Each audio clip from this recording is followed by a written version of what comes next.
Oi, gente, sou a Júlia, estou aqui de volta para a gente continuar a nossa conversa. Nas conversas anteriores, no primeiro vídeo que a gente se conheceu, né? Eu falei para vocês sobre como é importante as mulheres se reconhecerem e se ajudarem, para que a gente fuja desse estereótipo que tende a nos colocar uma contra as outras. Então é importante a gente fazer rede, é importante que a gente puxe uma a outra. No segundo vídeo, eu falei um pouco das violências que a gente sofre, que a gente está sujeita no nosso cotidiano.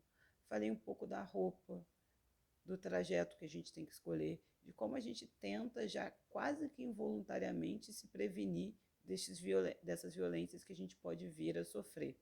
Só que é importante frisar, e o outro vídeo a gente falou isso, que a violência ela acontece 70% dentro dos nossos lares.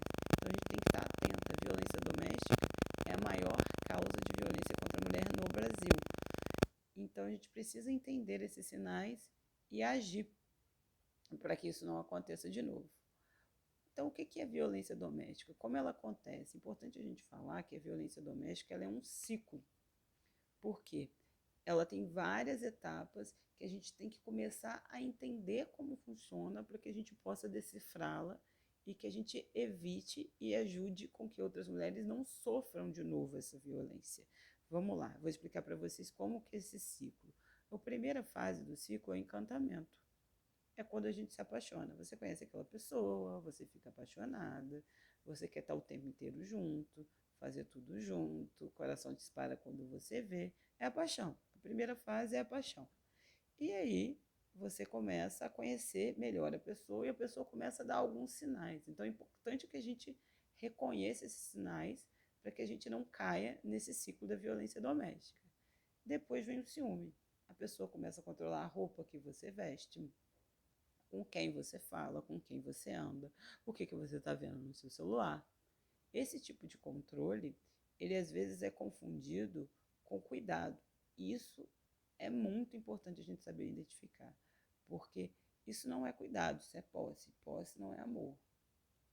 Posse não é amor. Eu gosto de falar sempre, gosto de repetir, porque tem gente que brinca e fala, mas o ciúme é o tempero do amor. Não.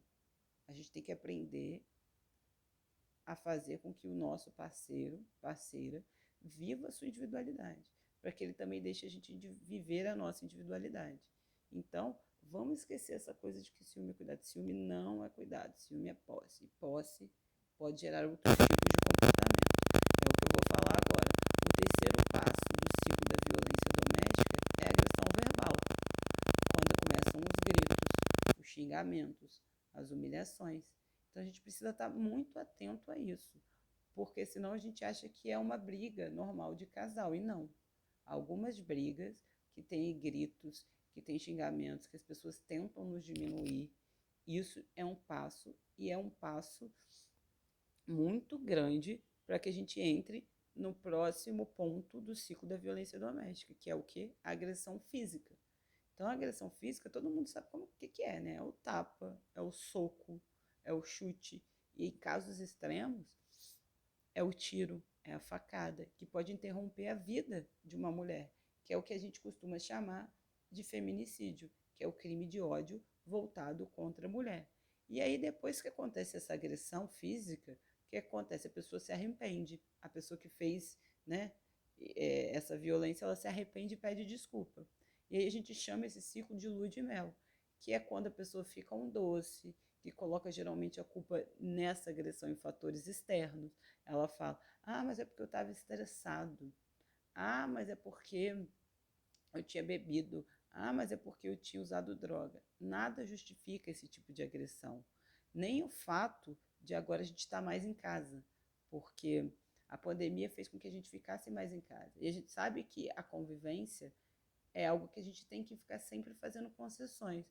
Só que a convivência não é sinônimo de agressão. Então a gente não pode confundir que a pessoa está te agredindo. Mas está agredindo porque a gente fica muito em casa e tem muito desentendimento. Não.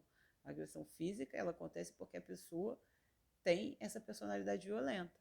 E a gente tem que estar atento para que a gente não chegue às vias de fato, ou seja, identificar todas essas etapas desse ciclo para que a gente possa fugir. Porque se a gente consegue identificar que a gente sofreu uma violência, quando aquele ciúme costuma ser exagerado, a gente já corta esse ciclo. Ele não continua. Por quê? Aí você sofre violência, você vai para a lua de mel, você fala, ele mudou, agora vai dar tudo certo, ele é outra pessoa. Só que, como eu disse, isso é um ciclo. Vai acontecer de novo. Então, a gente precisa cortar esse ciclo para que a violência não aconteça. Hoje, no Brasil, a gente tem uma legislação muito completa sobre a questão da violência doméstica. Todo mundo conhece a Lei Maria da Penha. Tem pesquisas que mostram que 98% dos brasileiros já ouviram falar dessa lei. Ou seja, todo mundo sabe que a gente tem instrumentos para a luta contra a violência doméstica. Só que conhecer ou ouvir falar não significa que você saiba tudo que essa lei representa. Essa é uma lei muito completa, que ela não tem só, vamos dizer assim, a característica de punir, ela também tem a característica de educar. Então, a Lei Maria da Penha é tanto para as mulheres quanto para os homens. Porque é importante que os homens também estejam dentro desse processo. Não adianta a gente falar de violência doméstica só para a mulher. A gente tem que falar isso dentro das nossas casas, a gente tem que falar isso para os nossos filhos.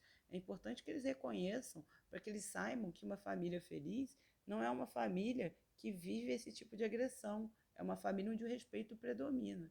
Então, a gente precisa estudar também a Lei Maria da Penha e entender que é um instrumento hoje que acompanha todas as mulheres brasileiras nessa luta. A própria vida da Maria da Penha é muito significativa dessa luta e de como a gente teve que caminhar muito para chegar até essa lei. Essa lei está fazendo 14 anos, fez, né? O aniversário dela foi agora, dia 7 de agosto, ou seja, é uma adolescente. E a Lei Maria da Penha, por que ela existe? A Maria da Penha sofreu muitas violências. O marido tentou matá-la, colocou numa cadeira de roda. Depois que ele colocou ela numa cadeira de roda, ela ainda voltou para casa, ou seja, ela não interrompeu esse ciclo que eu falei para vocês. Ela voltou para casa, ele tentou eletrocutá-la, não conseguiu. E a violência que ela sofria não afetava só ela. Ela fala isso sempre nas palestras que ela dá. Afetava também as filhas. E aí ela começou a lutar muito para que esse agressor fosse punido. E ela demora muito tempo, porque no Brasil, antigamente, tudo era culpa da mulher. Se ela apanhava, é porque ela mereceu. Não, gente. Hoje não, a gente já avançou muito. E aí a Maria da Penha transformou essa luta, procurou órgãos internacionais, fez tudo, até que o governo brasileiro foi punido. E a punição dele serviu para que a gente fizesse uma legislação que defenda todas as mulheres.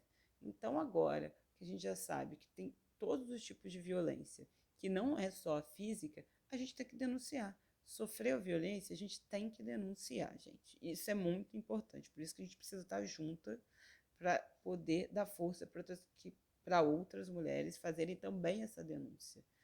Em briga de marido e mulher, a gente se mete a colher sim.